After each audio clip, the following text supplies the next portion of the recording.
हम लोग बात कर रहे थे सेक्शन 23, उसके दो पार्ट कंप्लीट हुए थे और पहले वो दो पार्ट सेक्शन 25 और 26 थे। सेक्शन 26 उसमें कहा था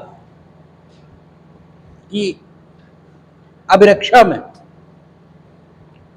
ये अगर कोई व्यक्ति तो इसके द्वारा की गई स्वीकृति ये अग्राह्य होगी और इसका अपवाद सिर्फ इतना होगा कि मजिस्ट्रेट के समक्ष अगर की गई, मजिस्ट्रेट की इमीडिएट प्रेजेंस इसमें की गई है तो पुलिस अभिरक्षा में की गई स्वीकृति ग्राह्य होगी, अन्यथा सामान्य नियम यही रहेगा कि पुलिस की अभिरक्षा है और उसमें कन्फेशन हो रहा है तो वह संस्वीकृति अग्राह्य ये हो जाएगी। ये धारा 26 इसमें कहा गया था। सेक्शन 27 इसका एक एक्सेप्शन ये प्रस्तुत कर रही थी पीछे जो एविडेंस एक्ट चलता था। अब उस सेक्शन 27 को धारा 23 का पार्ट 3 ये बना दिया। पार्ट 3 यानी पैरा जो सबसेक्शन 3 है तो वो बना दिया। सबसेक्शन 3 नहीं बनाया बल्कि परंतुक बनाया और परंतुक बना देना ही ठीक। क्यों? क्योंकि यही कहा गया था कि जो धारा 27 थी पहले वो धारा 26 का परंतुक है, यही कहा था। कितने प्रीवी काउंसिल में और किस मुकदमे में? पी कोटैया, इसमें यही कहा था। और देवमन उपाध्याय इसका जो मामला है जिसमें माननीय उच्चतम न्यायालय ने प्रीवी काउंसिल की बात को एज सच एक्सेप्ट किया, तो परंतुक है धारा 27, धारा 26 का ये कहा था। अब उसे वाकई परंतुक बना दिया इनेक्टेड फॉर्म में। तो पहले जो बात केस लाभ निर्णय विधि से थी, अब वो बात इनेक्टेड लॉ इसके आधार पर आ गई। शेष कोई परिवर्तन ये नहीं है, धारा के शब्द जैसे थे वैसे ही है और परंतु किसी भी चीज के साथ लगाए गए तो क्या करता है? मुख्य सेक्शन का अपवाद एक्सेप्शन ये प्रस्तुत करता है। अगर परंतुक आता है कहीं पर तो मुख्य सेक्शन में जो बात कही गई है उसका एक्सेप्शन ये इनेक्ट हो जाता है और एक्सेप्शन में एक कोई पर्टिकुलर सर्कमस्टांस ये दे देते हैं और उस पर्टिकुलर सर्कमस्टांस में वो बात जो मुख्य धारा में मना की गई है उस बात को स्वीकार ये कर लिया जाता है। यही परंतु इनेक्ट होने का सामान्य नियम है। तो जब ये कहा कि परंतुक धारा 23 का जो उन्होंने सबसेक्शन 2 में कहा उसका परंतुक आगे इनेक्ट किया जो पहले 26 और 27 थी, तो इसका मतलब ही ये हो गया कि परंतुक उस बात का एक अपवाद ये प्रस्तुत करेगा जो बात पहले धारा 26 में कही गई थी और अब 23 सबसेक्शन 2 में कही गई है, उसका एक अपवाद प्रस्तुत कर देगा। तो 23 सबसेक्शन 2 या पूर्व की धारा 26 उसमें क्या कहा था कि पुलिस की अभिरक्षा में अगर कोई स्वीकृति की जाएगी तो वह पूर्णतः अग्राह्य रहेगी, पूरी तरह अग्राह्य होगी। सेक्शन 27 पूर्व में और अब धारा 23 सबसेक्शन 2 का परंतु एक अपवादिक स्थिति प्रस्तुत कर रहा है और वो कहता है कि अगर व्यक्ति पुलिस अभिरक्षा में भी है और कोई कथन करता है, वो कथन संस्वीकृतिकारक है या संस्वीकृतिकारक नहीं है, इससे कोई लेना देना नहीं। कथन की प्रकृति क्या है? कथन दो ही प्रकार का हो सकता है, या तो वो संस्कृतिकारक होगा और यह संस्कृतिकारक नहीं होगा। तो अभियुक्त पुलिस अभिरक्षा में है उससे इंट्रोगेशन ये चल रहा है, और इंट्रोगेशन चलने के दौरान वो एक कथन करता है। स्वयं उस कथन की प्रकृति ये कुछ भी हो, अगर संस्कृति कारक नहीं है कथन की प्रकृति, तब तो आपत्ति का कोई कारण नजर ही नहीं आता है। लेकिन अगर कथन की प्रकृति संस्कृति कारक है, तब आपत्ति का कारण ये 23 सबसेक्शन 2 और पूर्व की धारा 26 इसमें नजर आता है, क्योंकि संस्कृति कारक कथन को ग्राह्य करने पर प्रतिबंध ये लगा हुआ है। पूर्व में कहां लगा था? धारा 26 में, और अब कहां लगा? 23 सबसेक्शन 2 में, कि संस्कृति कारक कथन को आप नहीं ले सकते, नहीं टच कर सकते। लेकिन संस्कृति कारक कथन जिन कथनों से मिलकर बना है, अगर वो कथन ऐसे कथनों से मिलकर बना है जिसमें संस्कृति भी है और संस्कृति के अलावा भी कुछ है, तो फिर संस्कृति अग्राह्य करने का विधायी निर्देश ये तो मिला हुआ है, तो वो तो मानना ही पड़ेगा। लेकिन अगर उस कथन में कुछ ऐसा भी है जो संस्कृति से अलग, ठीक है, अलग प्रकृति रखता है, और उस कथन से अपराध के किए जाने के संबंध में कोई साक्ष्य ये संग्रहित हो रहा है, तो उस कथन को सिर्फ इसलिए अग्राह्य कर देना कि वो संस्कृति कारक कथन के साथ किया गया है, किसी भी दृष्टिकोण से बुद्धिमानी नहीं कहा जा सकता। ठीक है, आप कन्फेशन अग्राह्य कर रहे, क्यों? आपके मन में डर है कि अगर हमने पुलिस अभिरक्षा में किए गए कन्फेशंस को एडमिसेबल किया तो न्याय भले ही हो जाए, लेकिन न्याय होता दिखेगा नहीं, क्योंकि समाज के लोग ये एलिगेशन लगाएंगे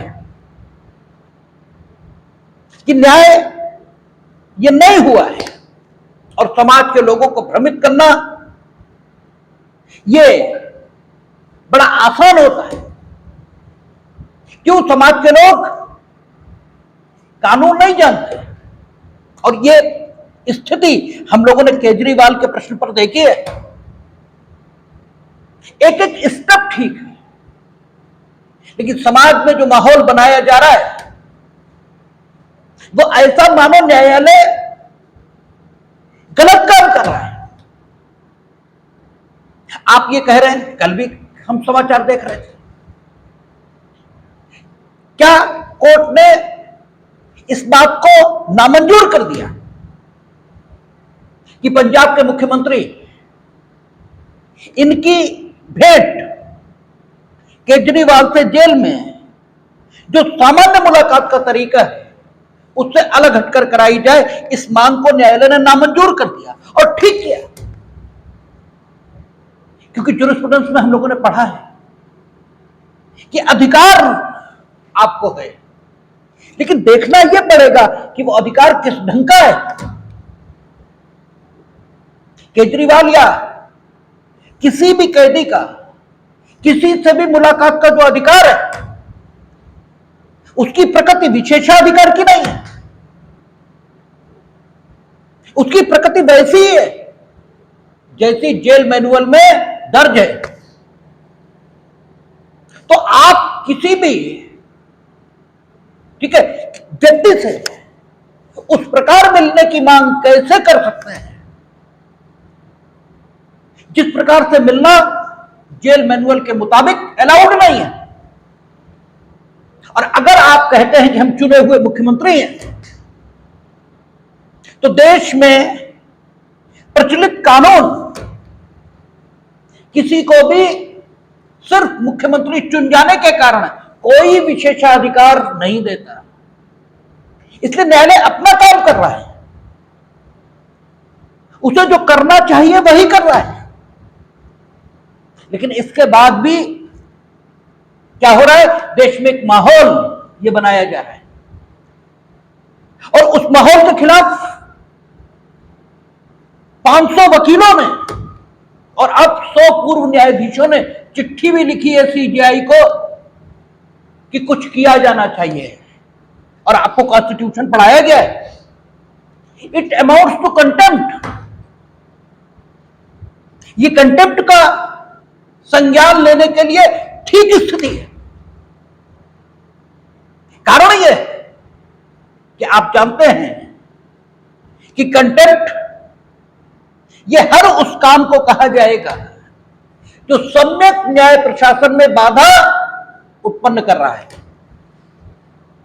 और अगर आप न्यायालय पर वृथा एलिगेशन लगा रहे हो तो सम्यक न्याय प्रशासन में आप बाधा उत्पन्न कर रहे हो, यह माना ही जाएगा। इसलिए कायदा तो यह कहता है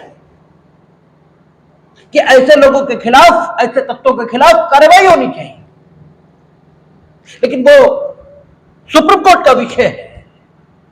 और अपमान की विधि के संबंध में सुप्रीम कोर्ट ने यह भी कहा है कि जहां तक हो सके बचना चाहिए ऐसी कार्रवाई से।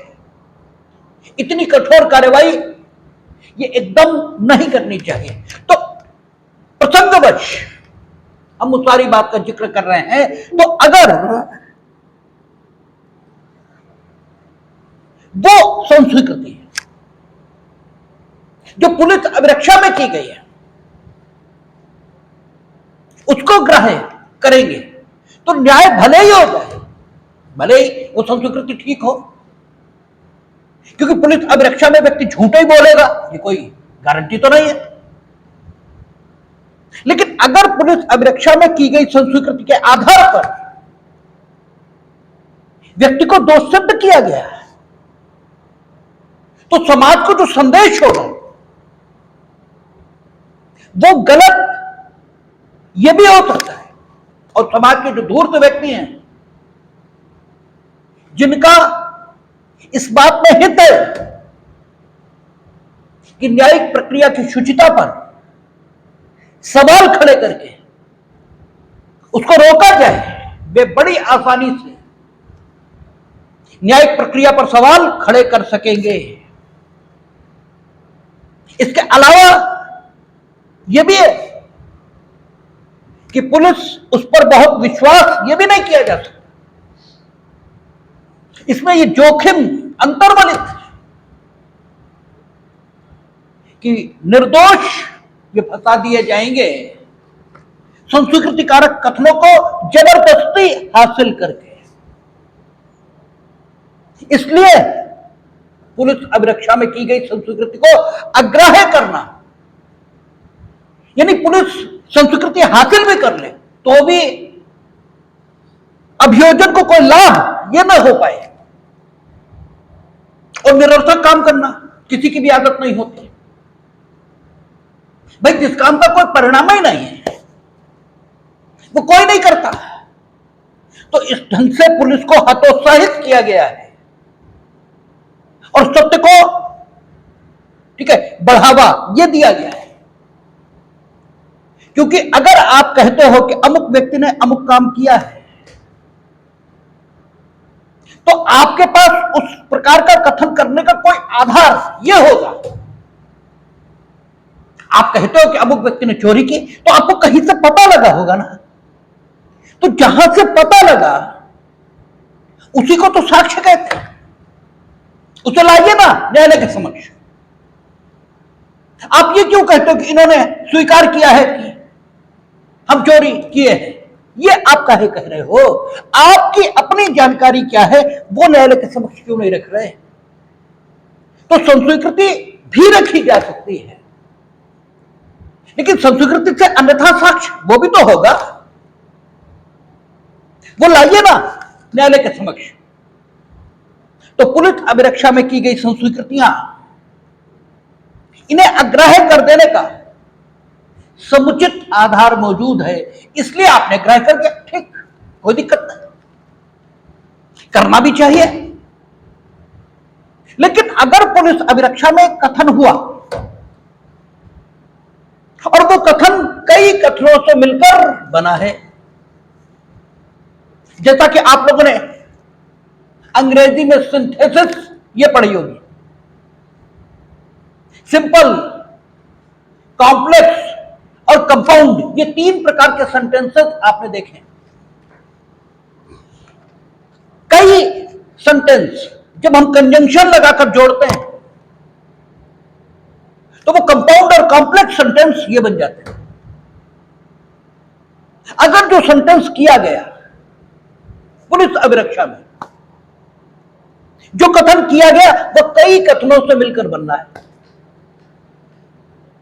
उसमें संस्कृति कारक कथन है,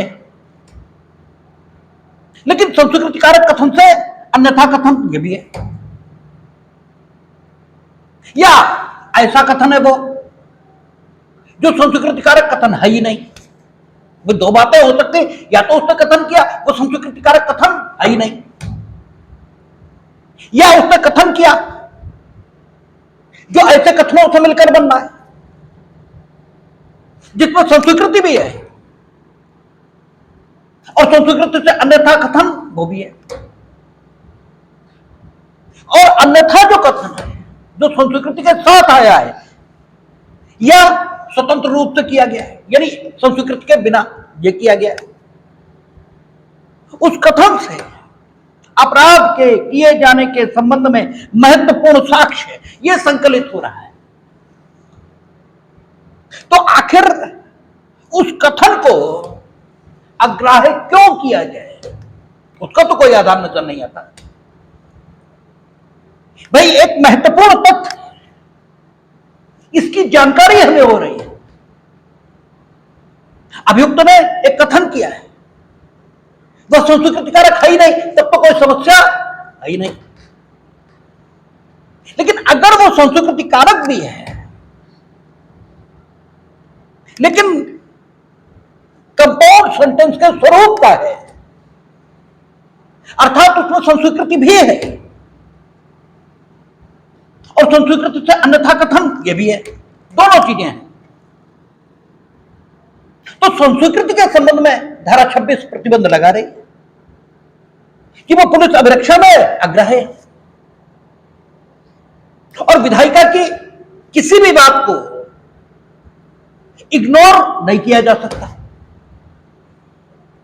अगर आप धारा 23 सबसेक्शन 2 पर ठीक है जोर दे रहे हैं या सबसेक्शन 2 के परंतु पर जोर दे रहे हैं तो सबसेक्शन 2 इस पर भी देना होगा। पुराने भारतीय साक्ष्य नियम की बात कर, तो अगर आप 27 पर जोर दे रहे हैं तो 26 इस पर भी देना पड़ेगा। आप किसी सेक्शन को इग्नोर तो नहीं कर सकते। लेकिन धारा 26 कहती क्या है? धारा 26 वो तो मात्र इतना ही कह रही है कि संस्कृति अग्राह्य है। हम पुलिस अभिरक्षा में अभियुक्त को लिए हैं, हम उससे पूछताछ ये कर रहे हैं जिसका कि हमें पूरा हक है, और पूछताछ के दौरान वो एक कथन करता है, वो कथन संस्कृति नहीं है, समस्या ही नहीं, लेकिन उसने कथन किया, अब वो संस्कृति है, लेकिन उस कथन में संस्कृति के अलावा भी है, और जो कुछ अलावा है उससे हमें किसी तथ्य की जानकारी हो रही है, और वो तथ्य जिसकी जानकारी हमें इस कथन के परिणाम स्वरूप हो रही है जो संस्कृति के साथ किया गया है, वह तथ्य जिसकी हमें जानकारी हो रही है जो ऐसे कथन के परिणाम स्वरूप हमारी जानकारी में आया है जो कथन संस्कृति के साथ किया गया है, वह तथ्य अपराध से महत्वपूर्ण रूप से संबंधित हो रहा है। तो हम इस कथन को इग्नोर क्यों करें? यह संस्कृति तो नहीं है। इस कथन पर हम विश्वास क्यों ना करें? जो अपराध से संबंधित महत्वपूर्ण तथ्य की जानकारी हमें दे रहा है, अब हम इस जानकारी का परीक्षण करेंगे कि इसने जो कुछ कहा वो सच है या नहीं। हमने परीक्षण किया, हमने पाया वो सच है। तो अब ये कथन जो संस्कृति कारक कथन के साथ हुआ और जिसके परिणाम स्वरूप हमें ऐसे तथ्य का पता चला, जो तथ्य अपराध के किए जाने के संबंध में महत्वपूर्ण जानकारी दे रहा है, हम कथन के इस भाग को क्यों न साबित करें? ये कथन तो पूरा है, इसमें संस्कृति भी है और वो कथन भी है जिसने अपराध के संबंध में हमें महत्वपूर्ण जानकारी दी है। तो कथन के जिस भाग से हमें महत्वपूर्ण जानकारी मिली, हम उसको इग्नोर क्यों करें? उसको इग्नोर करना न तो न्याय संगत है और न ही समुचित लगता है। इसीलिए लेजिस्लेचर ने पूर्व में धारा 27 और वर्तमान में धारा 23 सबसेक्शन 2 इसके परंतु के तौर पर, ठीक है, इस धारा को इनेक्ट किया कि जब कभी किसी पुलिस अधिकारी के अभिरक्षा में किसी अपराध के अभियुक्त व्यक्ति से प्राप्त सूचना के परिणाम स्वरूप किसी तथ्य का पता लगाना बताया जाता है, तो उतनी सूचना चाहे स्वीकृति हो या नहीं, जो सुभिन्न रूप से पता लगाए गए तथ्य से संबंधित है को परिसिद्ध किया जा सकेगा। अंग्रेजी देख लें, कहता provided that when any fact is deposed to as discovered in consequence of information received from a person accused of any offense in the custody of a police officer, so much of such information, whether it amounts to a confession or not, as relates distinctly to the fact discovered, may be proved. Proof का मतलब क्या हुआ कि वह व्यक्ति जिसके समक्ष ऐसा कथन किया गया था, जिसने उस कथन से प्राप्त जानकारी के आधार पर किसी तथ्य को खोजा है, वह व्यक्ति उस कथन का साक्ष्य और खोजे गए तथ्य का साक्ष्य न्यायालय के समक्ष प्रस्तुत कर सकेगा। इसी को साबित करना कहते हैं। अब इसे व्यवहार में देखें। व्यवहार में इसे देखा पहली बार कब गया? पी कोटैया। पी कोटैया का मामला बड़ा प्रसिद्ध मामला है। ये इतना प्रसिद्ध है कि आज भी आप एआईआर या एएससीसी जो रेपुटेटेड जनरल्स हैं वो उठाएंगे तो पी कोटैया आपको कोड किया हुआ मिलेगा। पी कोटैया ये प्रीवी काउंसिल ने डिसाइड किया था और पी कोटैया में जो कुछ कहा गया है उसी को Devman Upadhyay versus state of Uttar Pradesh, इसमें मान्यता मिली और यह हमारे उच्चतम न्यायालय द्वारा डिसाइडेड है। और Devman Upadhyay versus state of Uttar Pradesh वो मामला है जिसमें पूर्व की धारा 27 और वर्तमान धारा 23 के परंतु इसकी कॉन्स्टिट्यूशनलिटी को चैलेंज किया गया था, संवैधानिकता को प्रश्नगत किया गया था और सुप्रीम कोर्ट ने इसे संवैधानिक माना। इसीलिए वर्तमान भारतीय साक्ष्य अधिनियम में भी इसे स्थान मिला है, क्योंकि Devman Upadhyay versus state of Uttar Pradesh में इसकी कॉन्स्टिट्यूशनलिटी चेक हो चुकी है। अब पी कोटैया इसमें देखें मामला क्या है। दो पार्टीज हैं, दो लोगों के ग्रुप हैं। एक ग्रुप ने दूसरे ग्रुप के दो व्यक्तियों का कत्ल ये किया है और जो अभियुक्त गण हैं उनके बारे में यह कथित किया गया है कि उन्होंने पुलिस अभिरक्षा में यह बताया कि हम लोगों ने जिन हथियारों से अमुक व्यक्तियों की हत्या की, वे हथियार फला जगह अमुक जगह पर हम लोगों के द्वारा छुपाए गए। अब दो बातें आ गई, इस कथन के दो भाग हो गए। ये कथन कैसा? संस्कृति कारक। और इस कथन, ये कथन जो बन रहा है वो कई कथनों को मिलाकर बन रहा है। इसकी प्रकृति, इसका नेचर कैसा है? संस्कृति का। और इस कथन को कॉन्स्टिट्यूट करने वाले जो कथन है वो कौन कौन से कथन है? हम लोगों ने अमुक व्यक्तियों की हत्या की है। हत्या जिन हथियारों से की है, ये दूसरा भाग शुरू हो गया।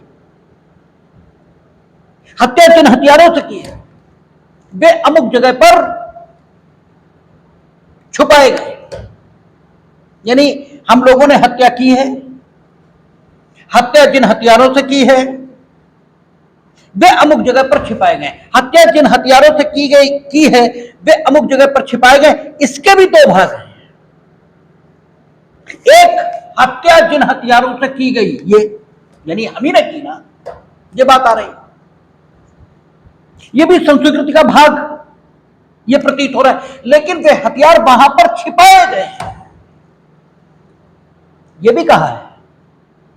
और हथियारों का वहां पर होना ये एक जानकारी है। अभी हथियार बरामद नहीं हुए, अभी पुलिस वहां पहुंची नहीं है, लेकिन हथियार इनकी जानकारी है। ये पुलिस अभिरक्षा में की गई पूछताछ, इसमें किया गया कथन जिसकी प्रकृति संस्कृति कारक है, उस कथन के माध्यम से हथियारों की जानकारी ये अब पुलिस को आ चुकी है। अब इस जानकारी का सत्यापन ये किया गया। उसने बताया ना अमुक जगह पर हथियार छिपाए गए। जब सत्यापन हुआ तो अमुक जगह पर हथियार मिले। अब जब अमुक जगह पर हथियार मिल भी गए तो इसका मतलब कथन का उतना भाग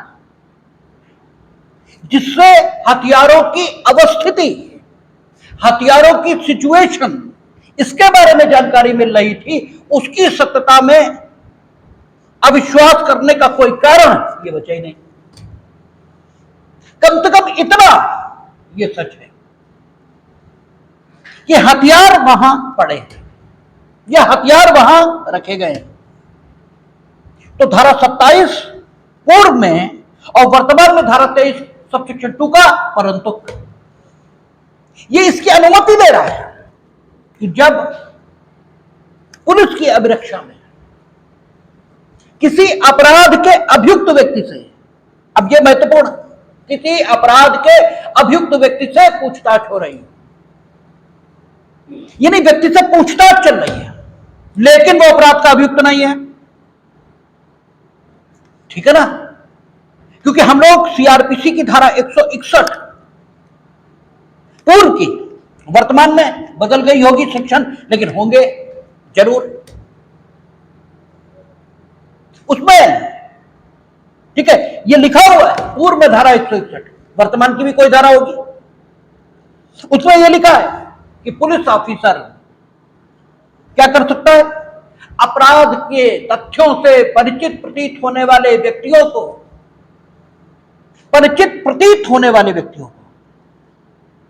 ठीक है, क्योंकि पुलिस ऑफिसर को यह नहीं मालूम हो सकता कि अपराध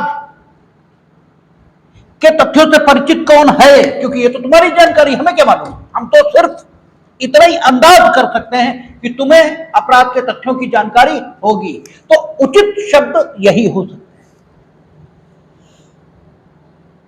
और जब उचित शब्द यह हो सकते हैं तो इन्हीं शब्दों में धारा इनेक्ट की गई है। सेक्शन 161 सीआरपीसी पूर्व की, क्या कहता है? कहता कि जबकि किसी पुलिस ऑफिसर को यह लगता है कि कोई व्यक्ति अपराध के तथ्यों से परिचित है, तो वह उस व्यक्ति को अपने समक्ष हाजिर होने के लिए निर्देश ये दे सकता है। 160, 161 दोनों को मिलाकर हम बोल रहे हैं। और जब वो व्यक्ति उसके समक्ष उपस्थित होगा तो अपराध के संबंध में प्रश्न कर सकता है, और उन प्रश्नों का उत्तर देना उस व्यक्ति के लिए जरूरी होगा। वो जरूरी तौर पर उन प्रश्नों के उत्तर देगा, और उसके द्वारा दिए गए उत्तरों का पुलिस ऑफिसर चाहे तो एक ज्ञापन यह भी तैयार कर सकता है, और वहां यह लिखा है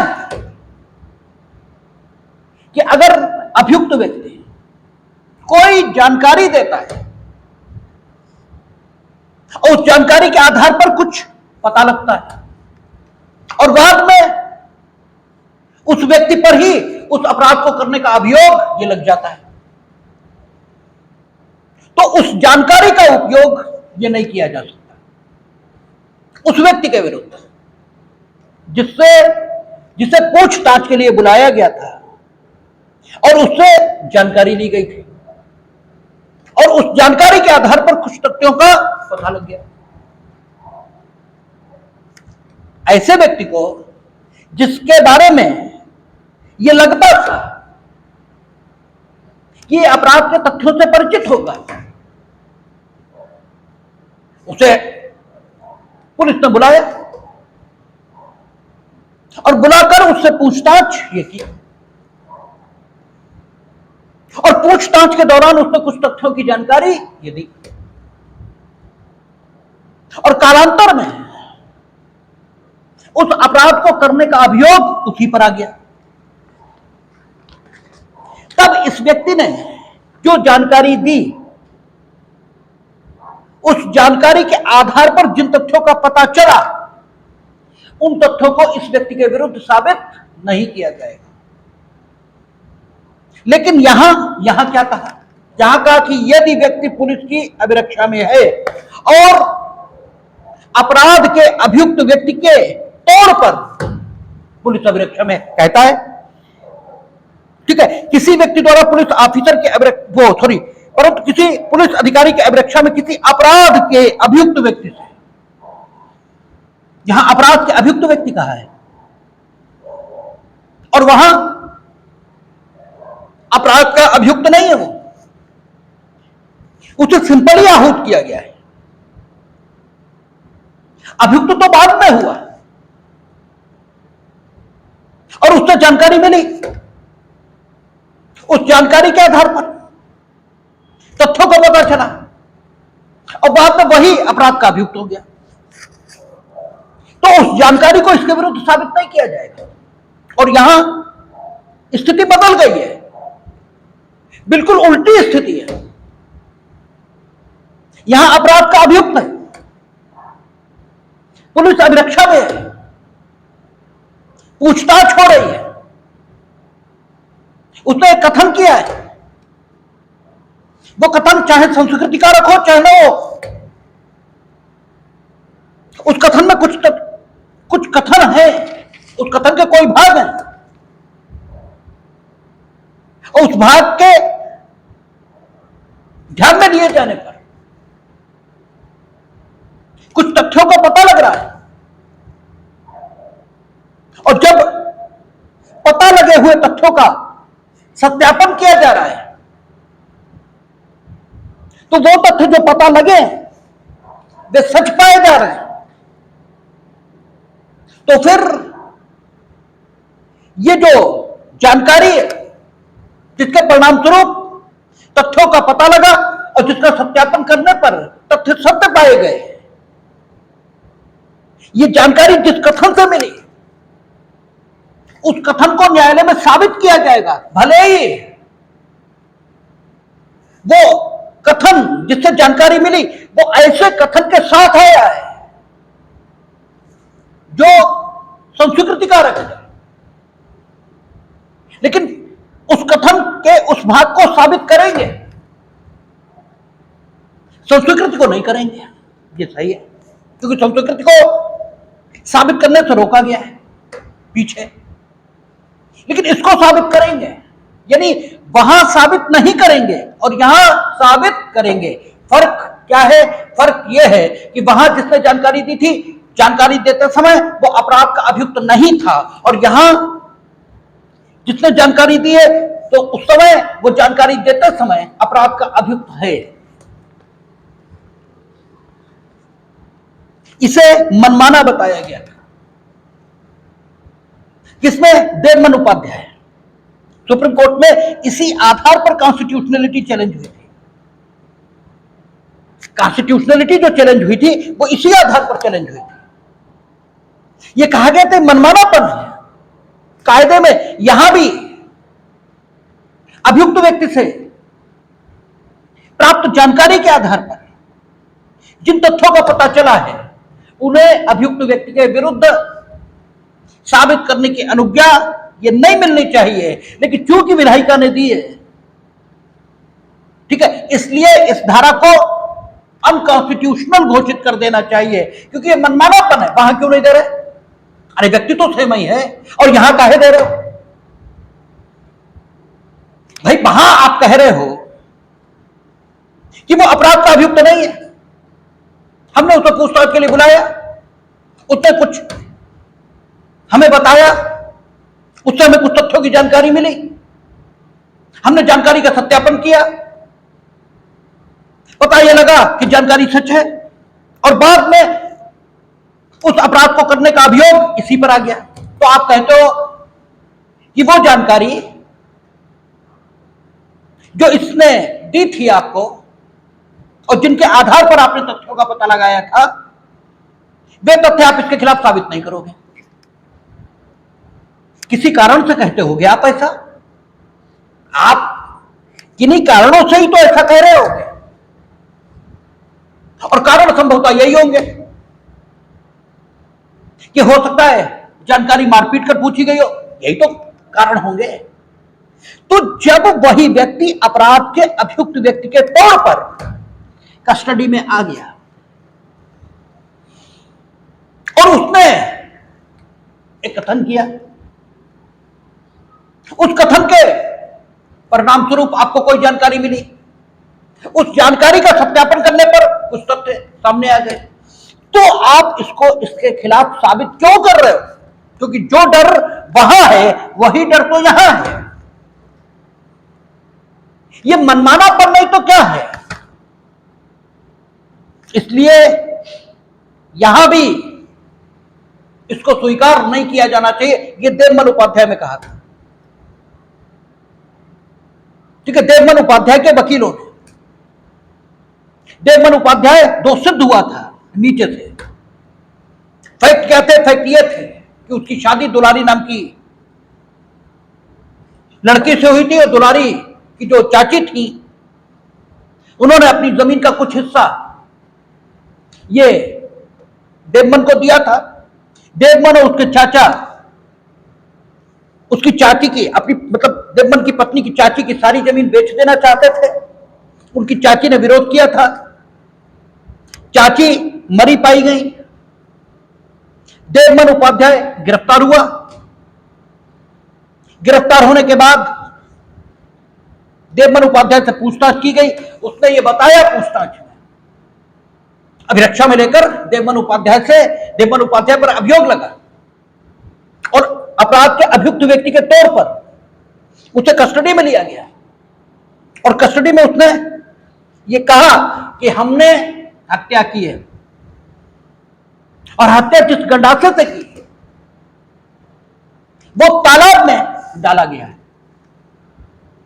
अब तथ्य की जानकारी मिली है अपराध के संबंध में कि अपराध जिस तथ्य से जिस उससे किया गया है वह तालाब में है, यानी एक हथियार तालाब में है, इसकी जानकारी मिल गई।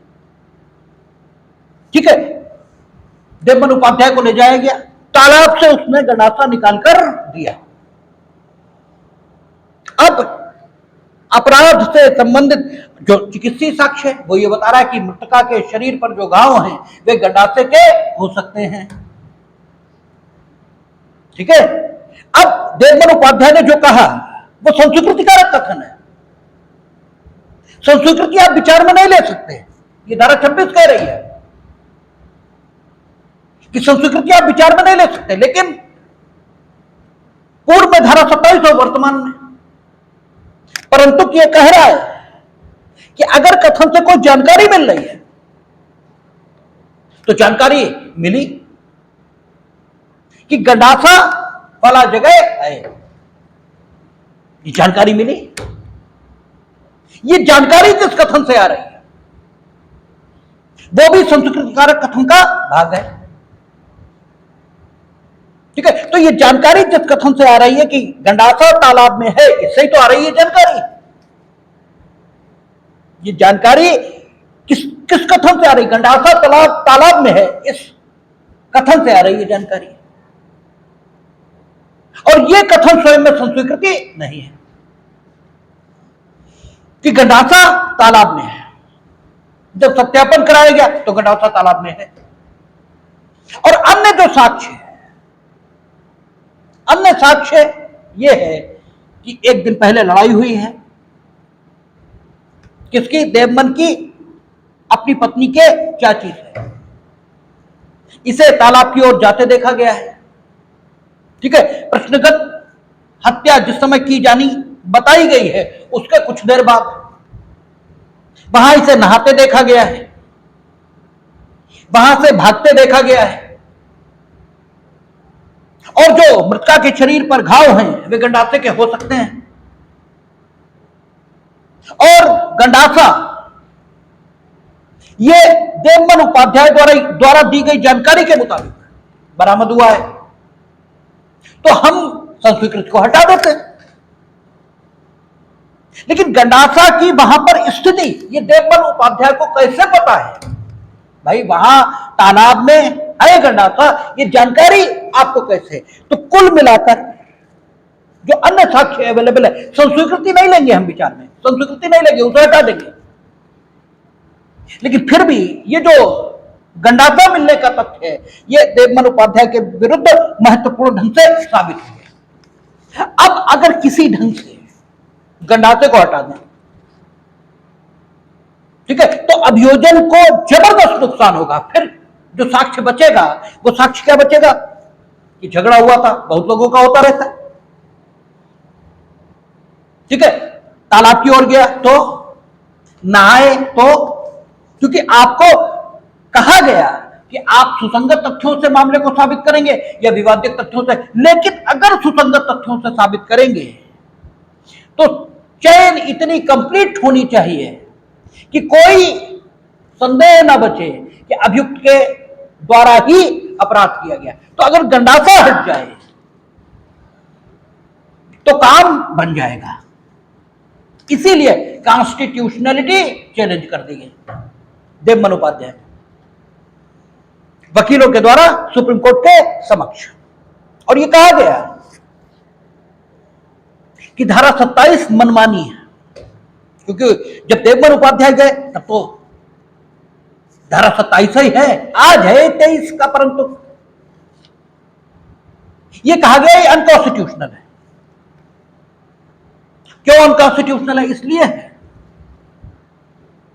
कि आप 161 वहां कह रहे हैं कि अगर किसी व्यक्ति को हम पूछताछ के लिए बुलाएंगे और वो व्यक्ति कोई जानकारी देगा, उस जानकारी के आधार पर कुछ तथ्यों का पता लगेगा। लेकिन अगर बाद में उसी व्यक्ति पर अपराध करने का अभियोग आ जाए तो उसके द्वारा प्रदत्त जानकारी के आधार पर जिन तथ्यों का पता लगा था उन्हें हम विचार में नहीं लेंगे। यहां आप उल्टा कह रहे हो। यहां आप कहते हो अपराध का अभियुक्त है, पुलिस अभिरक्षा में है, वो एक कथन कर रहा है, वो कथन कैसा भी हो, संस्वीकृतिकारक हो या कैसा भी हो, उस कथन में अगर कोई कथन ऐसा है जिससे हमें किन्हीं तथ्यों की जानकारी मिलेगी और उस जानकारी का सत्यापन करने पर वे तथ्य सत्य पाए जाएंगे जिनकी जानकारी होगी,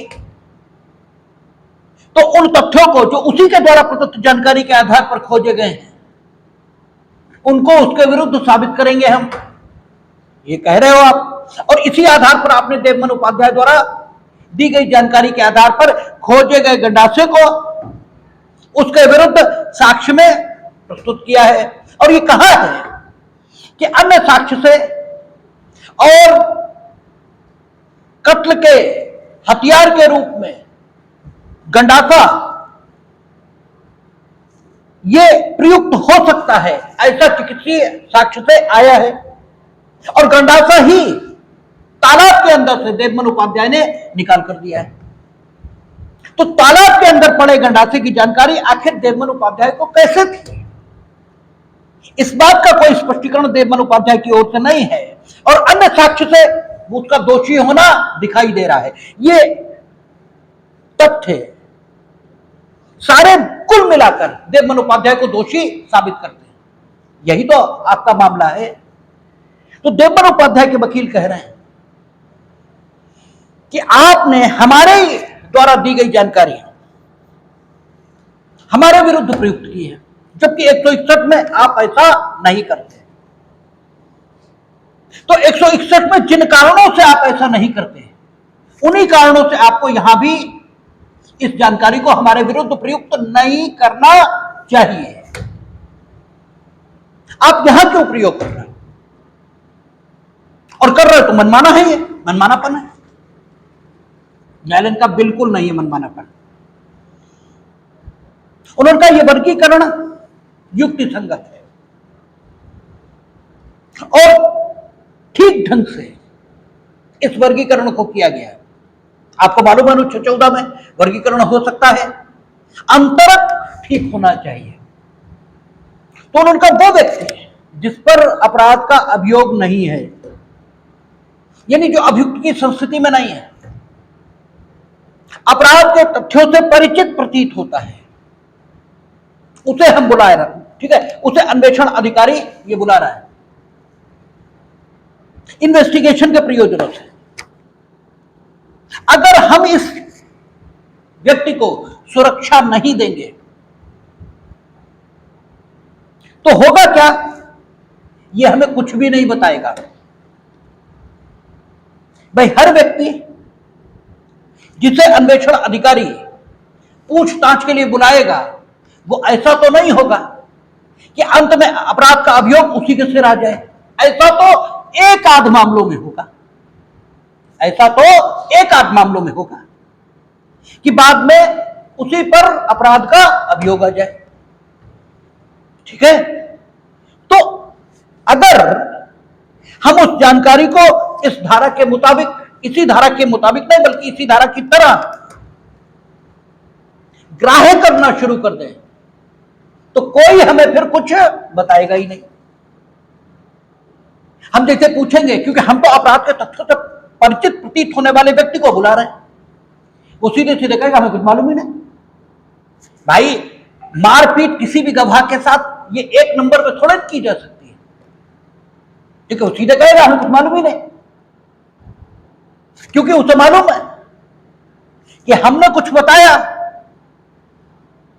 और इनकेस मेरे ही खिलाफ अंत में अभियोग आ गया तो मेरी जानकारी मेरे खिलाफ आएगी,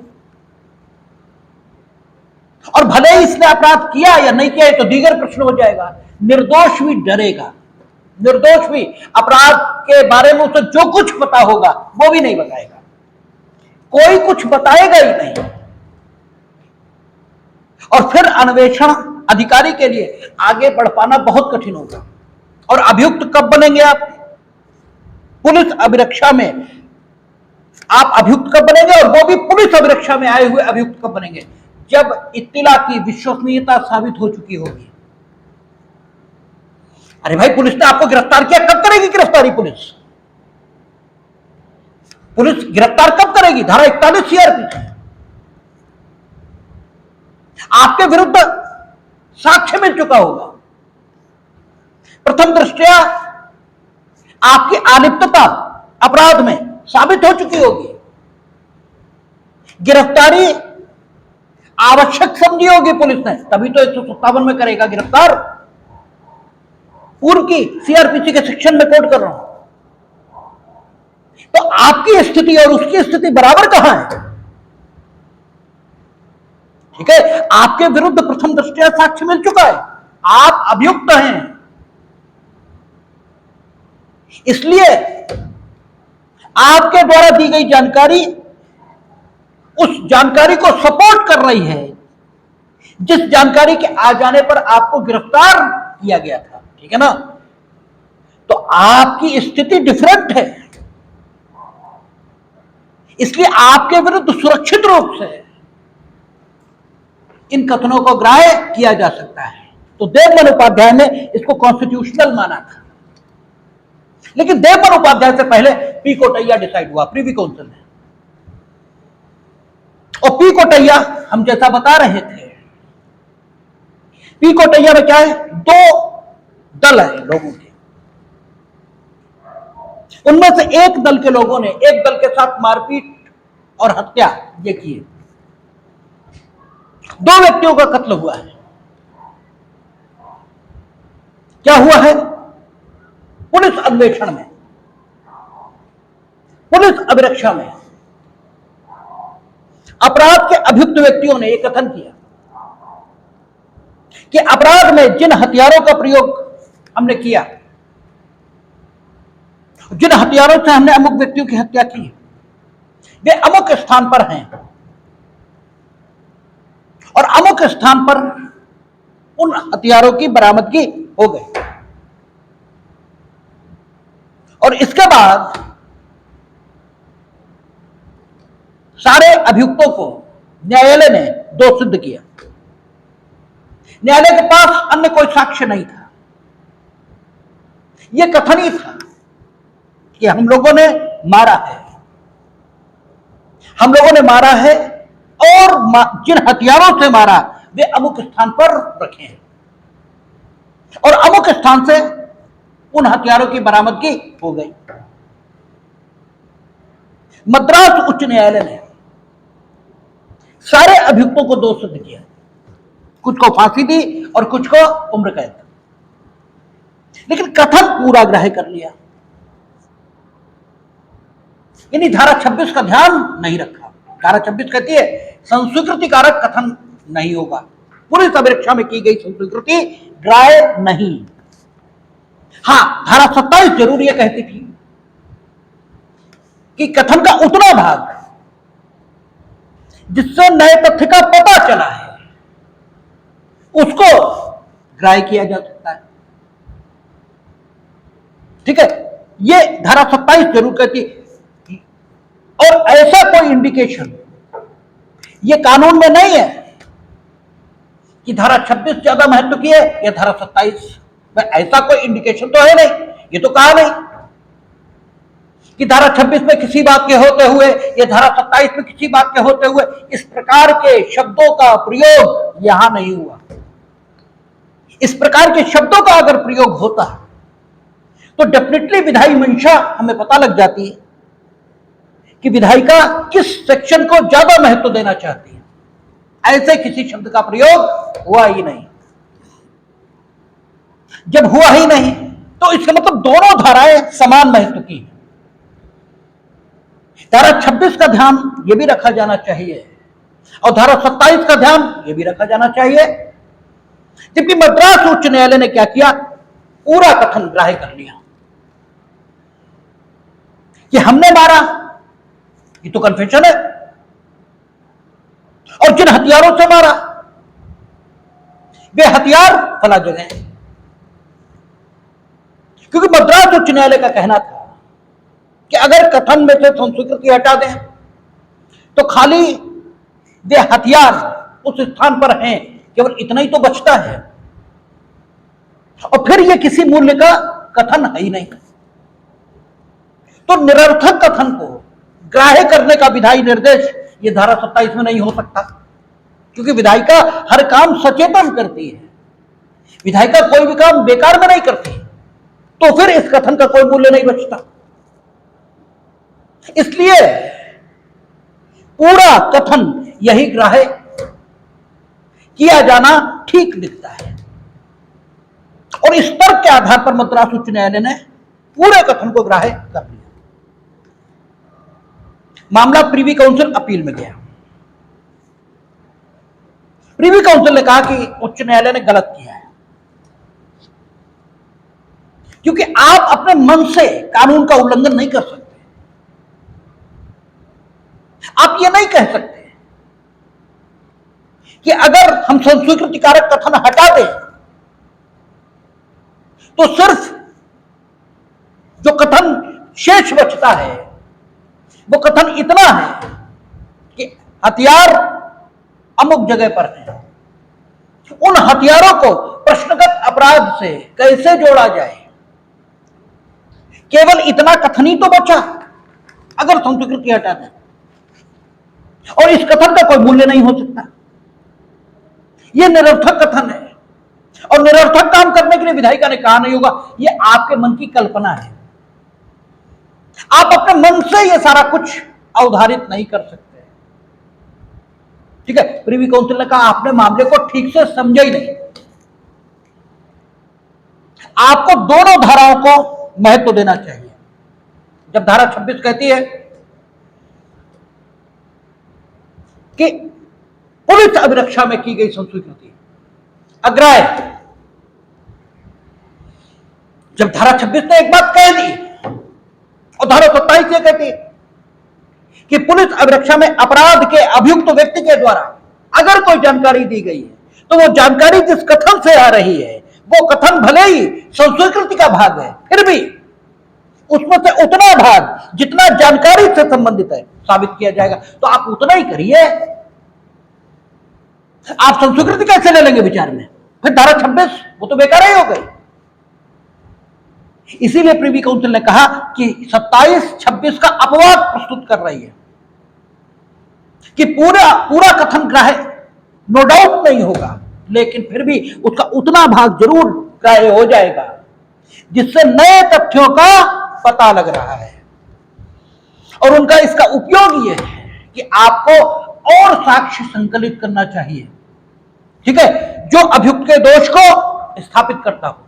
और फिर इस जानकारी का उपयोग आप कर सकते हैं कि आखिर तुम्हें यह जानकारी कैसे कि वो हथियार जिससे हत्या होना चिकित्सीय साक्ष्य से संभव है, वो हथियार अमुक जगह पर है, ये तुम्हारी जानकारी में कैसे? या कोई भी हथियार कहीं पर है, ये तुम्हारी जानकारी में है कैसे? क्योंकि कथन से जानकारी मिली, और जब जानकारी का सत्यापन किया गया, उस स्थान पर जाकर देखा गया, तो वो तथ्य जो जानकारी की से जानकारी में आए वे सत्य पाए गए। तो वे तथ्य अस्तित्व में है, इसकी जानकारी तुम्हें कैसे है? यह अपने में एक सवाल है, और यह अभियुक्त के दोष को साबित करने में मदद दे रहा है। लेकिन आप संस्वीकृति के माध्यम से उसके दोष को साबित नहीं करेंगे। हां, किसी तथ्य का पता चला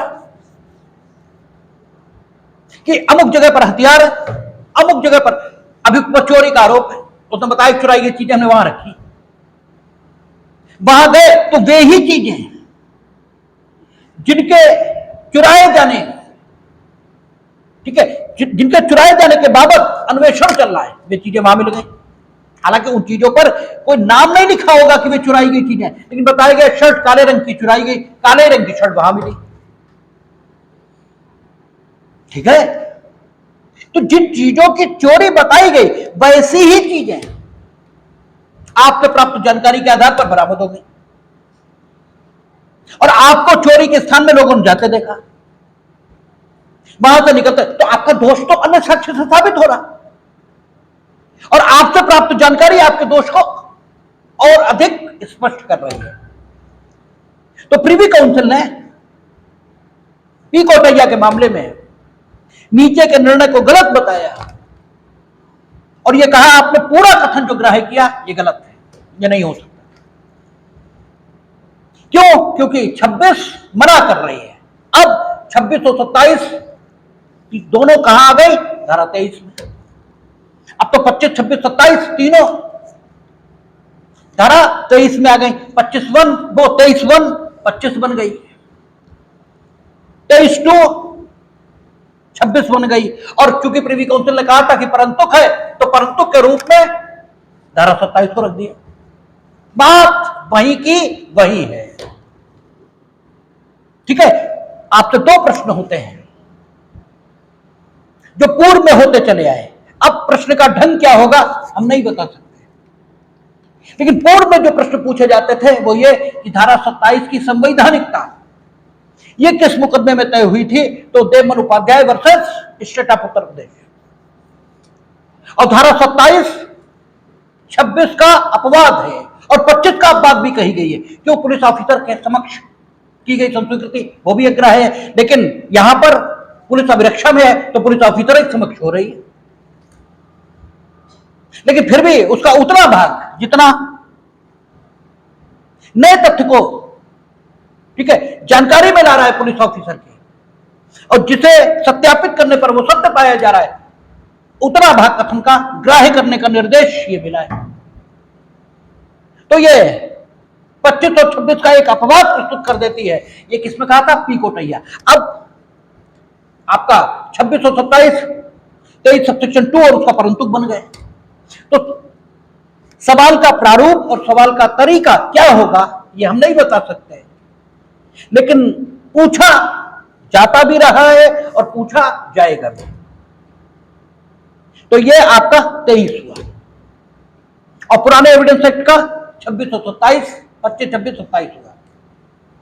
पुराने एविडेंस का एक्ट का 28, 29, 22 के साथ आप पढ़ चुके हैं। अब पुराने एविडेंस एक्ट का जो धारा 30 है वो 24 के रूप में, और पुराने का जो 31 है वो 25 के रूप में हम लोग पढ़ेंगे, और शेष कल बात करेंगे। देखिए